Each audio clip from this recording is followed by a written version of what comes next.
Nagsisimula ang chapter na ito sa eksena matapos ang sakuna, ang cauldron ay tuluyang nasunog at nagkawatak-watek. Nahulog si Snakey sa loob at walang emosyong nakatitig, habang binubulungan ng sarili na ang mga pangil ng yelo at apoy ay di pa para sa kanya. Nagbiro pa siya na kung susubukan niya ulit, baka maging barbecue siya. Kaya, nagdesisyon siyang maghintay muna matapos makumplito ang kanyang foundation establishment bago sumubok ulit. Sa ngayon, ang pinakamahalagang bagay ay mag-seclusion at mag-focus ng lubusan sa pagkumpleto ng stage na iyon. Nilamon ni Snakey ang karne ng unggoy, at nakakagulat, ang unggoy ay mas masarap sa inaasahan. Tahimik na lumipas ang mga araw, at pagkatapos ng kalahating buwan, dumating ang taglamig. Ang buong lambak ay nababalutan ng makapal na nyebe. Ang kanang braso ni Simp ay tuluyan ng gumaling pero may kakaiba. Kahit na maayos niya itong may gagalaw, wala siyang nararamdamang sensasyon. Dahil sa pag-usisa, sinubukan niya itong hiwain ng matalim na talam, ngunit ang kanyang balat ay sobrang tigas na kahit ang pinakamatalim na dulo ay hindi makaiwan ng gasgas. Hindi ito mabasag ng bato, at hindi rin masunog ng apoy. Nagsimulang kumislap ang kanyang mga mata sa pagkasabik habang iniisip niya kung na-refine niya ba ang maalamat na copper skin and iron bones. Agad siyang sinaway ni Snowy, pinapaalalahanan na ang mga ahas ay kadalasang nag-hibernate tuwing taglamig, kaya dapat siyang kumalma imbes na maglaro. Ngunit si Simp, na di mapakali, ay dinala ang kanyang braso kay Snowy at hiniling na kagatin siya nito para masubukan ang katigasan nito. Itinaas ni Snowy ang kilay at nagtanong kung sigurado siya, pinapaalalahanan na siya ay may lason. Tinukso siya ni Simp at tumawa, sinasabing ang uri niya ay kilala lamang na bahagyang nakakalason. Hinamon niya si Snowy na kagatin siya kung paano niya gusto, iginigiit na gusto lang niyang subukan ang katigasan ng braso. Sa huli, pumayag si Snowy at kinagat siya. Sa pagmamasid dito, di mapigil ang mag-isip ng sinuman, ang cute. Kahit ako, di ko tututulan ang ganoong kagat. Sa simula, buong pagmamalaking itinaas ni Simp ang kanyang braso at idineklara na ang maliit na sugat ay wala lang. Ngunit sa sumunod na sandali, bumagsak siya sa lupa. Agad na sumiklab ang galit ni Snowy, naiinis na kailangan niya na naman siyang i-detoxify. Sinaway niya siya na parang istriktong ina, nagmumura tungkol sa kung paano niya laging nagagawang gumawa ng problema para sa kanya. Gayunpaman, sa kaibuturan ng kanyang kalooban, medyo nasasabik si Snowy, iniisip kung anong paraan ang gagamitin para sa detoxification. May nakakalokong ngiti, nagdesisyon siyang gumamit ng lason laban sa lason. Naglagay siya ng ilang nakakalasong sentipido sa braso ni Simp. Nagpanik si Simp at humingi ng paliwanag sa kung anong balak niya. Kalmadong sinabi ni Snowy sa kanya na huwag siyang gagalaw, dahil ito ang kanyang paraan ng pag-detoxify sa kanya. Di nagtagal, may kakaibang nangyari. Sumigaw si Simp sa paghihirap habang nagsisimulang tumubo ang mga kaliski sa kanyang braso at nagbabagong anyo ito bilang isang parang demonyong kamay. Takot na takot, sumigaw siya na mamamatay na siya. Gusto agad ni Simp na putulin ito, ngunit iginiit ni Snowy na subukan muna niya ang lakas nito, at kung maging walang silbi, tutulungan niya itong putulin.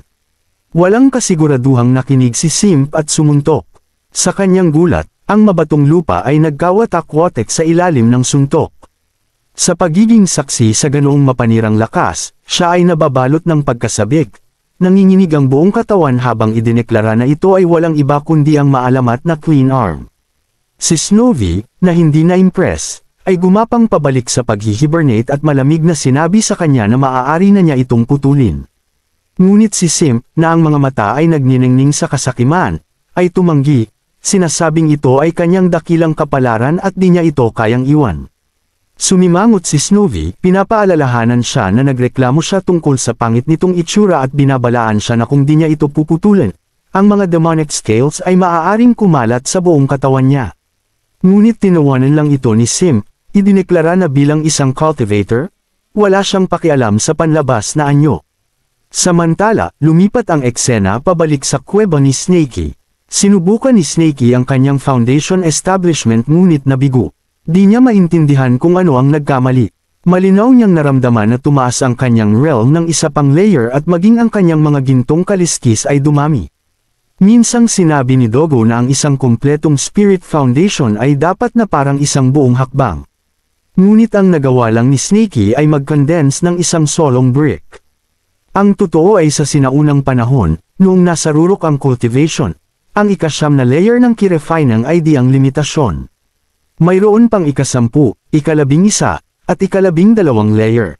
Noon, kapag ang mga cultivator ay umabot sa foundation establishment, halos lahat sa kanila ay nakakamit ang perpektong mga pundasyon. Ngunit sa paglipas ng panahon, habang nauubos ang spiritual energy at nagkawatak-watak ang mga inheritance, napakakaunti na lang ang nakakaabot sa ganoong taas muli. Nag-iisip ngayon si Snakey, naabot ba niya ang tinatawag na ika-9 na layer ng ki-refinang na minsan ay binanggit ni Dogo? O ito ay isang peking pundasyon lamang na nabuo mula sa kabiguan? Naalala niya ang panaginip kung saan sinabi ng Cauldron Dragon na ang kanyang cultivation method ay di kumpleto. Marahil yun ang mismong dahilan ng kanyang pagkabigo. Sinubukan ni Snakey na abutin muli ang Cauldron Dragon, nagtatanong kung maaari itong lumabas at magpaliwanag ng mas malinaw. Noong una, ang mga salita nito ay masyadong malabo para maintindihan niya. Na-frustrate na si Snakey. Paulit-ulit siyang nagtatanong ng isang bagay, ngunit di man lang sumasagot ang kabilang panig. Sa huli, sumuko na lang si Snakey. Sige, maging bato ka. Aalamin ko na lang mag-isa, sabi niya, habang ibinabalik ang kanyang mga mata na parang nag-i-exercise. Matagal na siyang nag-seclusion kaya ang lahat ng karne ng halimaw sa kanyang tiyan ay na-digest na. Ang kanyang tiyan ay kumukulo ng mas malakas pa sa isang Thunder Beast, nagpapaalala sa kanya na ang cultivation ay di nagpapakain. Nagdesisyon siyang mas mabuti pang pumunta kay Snowy at kumuha ng makakain. Habang lumalabas si Snakey sa kanyang kuweba, sinalubong siya ni Simp ng may maliwanag na mukha. Sa wakas, nakalabas ka na sa seclusion. Napakagandang pagkakataon. Ngayon pala ay New Year's Eve. Magdiwang tayo na may dumplings, na may palaman na karne ng halimaw, syempre. Kumunot ang noo ni Snakey sa pagkalito, habang inililiko ang kanyang ulo. New Year's Eve. Ano ba yun? Tumawa si Simp at ipinaliwanag na ito ay isang pagdiriwang ng tao. Nga pala, wala ba kayong demon beasts ng sarili ninyong mga festival? Parehong umiling sina Snakey at Snowy. Sinabi ni Simp na sa tuwing ganitong panahon ng taon, kadalasan siyang umuwi para sa reunion ng pamilya. Pero simula nang sumali siya sa Mountain Moving Sect, 5 taon na ang lumipas simula nang huli niyang makita ang kanyang tahanan. Inulit ni Snakey, tahanan. Di ba't ang kuwebang ito ang ating tahanan? Hindi, ito ay kung saan lang nagkakasama ang mga kasamahan. Ang tunay na tahanan ay ang lugar kung saan ka ipinanganak at lumaki.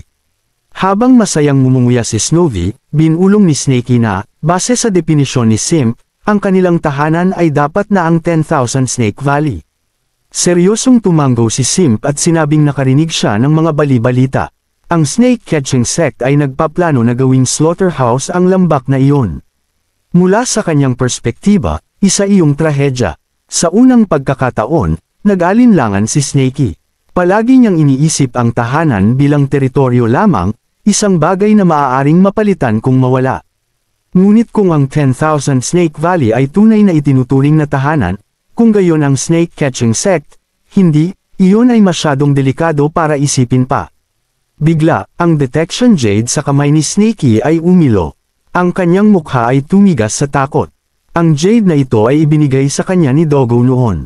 Nagbabala ito kung may anumang cultivator na lilito sa loob ng 100 milya. Base sa laki at kulay ng pulang tuldok dito, ang sumasalakay ay mukhang isang early-stage ki-refinang cultivator lang, hindi masyadong seryoso. Ngunit mas maraming pulang tuldok ang nagsimulang lumabas. Malalaking mga tuldok, nagliliwanag na parang nasusunog na mga uling. Hindi bababa sa 300 ki-refinang cultivators, na may ilang foundation establishment experts na kasama. Ang puso ni Snakey ay bumilis. Nandito ba sila para hulihin kami? Nagkitid ang mga mata ni Simp at maingat na nagmasid.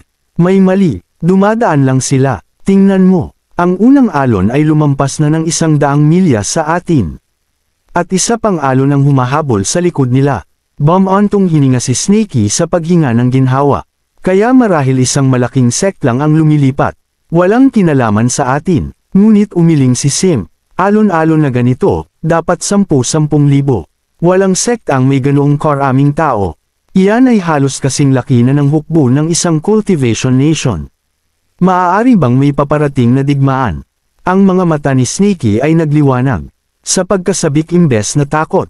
Kung ito ay talagang isang cultivator war, kung gayon marahil ito ay isang pagkakataon.